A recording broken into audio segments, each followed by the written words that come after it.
projet de l'ennemi, c'est que tu n'avances pas dans la vie. Le projet du diable, c'est que tu n'avances pas dans ton projet.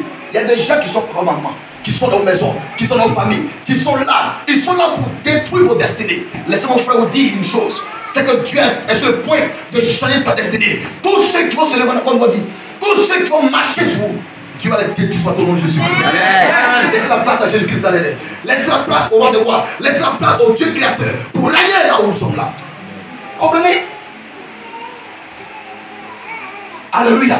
Amen. Donc Amman, il a eu des éléments. Amman était avec des personnes. Il dit non, il faut que nous mettons un projet en place pour aller détruire ce peuple-là. Vous comprenez?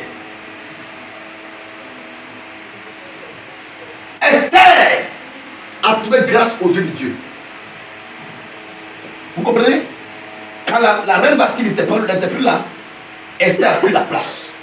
Et pour que, quand Amman a vu qu'Esther était là, et que Mardochée est là, il dit non, ceux-là, ils risquent de prendre ma place. Il faut que je puisse les déstabiliser. C'est un projet dans mon sang. Mais la Bible dit, écoutez-moi bien, la Bible dit, le complot qu'Amman avait manigancé, c'était que Israël meure, Israël soit détruit, Israël ne soit plus établi, Israël ne soit plus élevé, Israël ne soit plus cette personne qualifiée. Il faut Israël, la destinée d'Israël s'arrête. Il faut Israël meure. La Bible dit que Esther dit, il y a une loi qui dit, tu n'entres pas chez le roi sans l'ordre. Il faut que le roi te donne l'ordre de rentrer. Si tu n'as pas reçu l'ordre de rentrer chez le roi, et que tu donnes un bon matin, tu rentres chez le roi, tu vas périr. Même dans notre nation. On n'arrive pas chez le roi parce qu'il faut arriver. Non. Pour rentrer chez le roi, il faut que le roi te dise, telle personne doit rentrer. Sans ça, tu ne peux pas rentrer. Tu rentres, ta tête va rester. La Bible dit, Esther a dit, je rentrerai chez le roi malgré qu'il y ait une loi. Alléluia. Je rentrerai chez le roi malgré la loi. Si je dois périr, je périrai.